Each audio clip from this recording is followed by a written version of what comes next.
由高空可以睇到宏福苑有至少5座起火。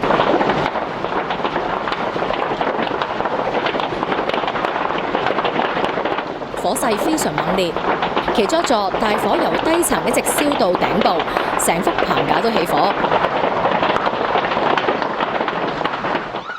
低層有唔少單位火燒到入屋，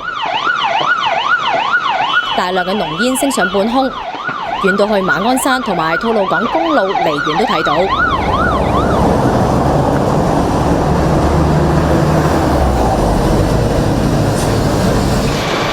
消防處下晝2點51分接到火警報告，最先起火嘅係宏昌閣，火警迅速蔓延。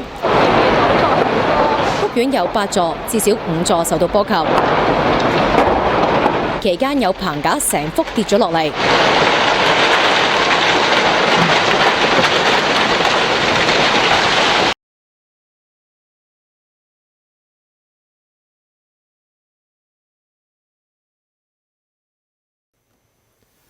大火已經燒咗近4個鐘頭，仲未救熄。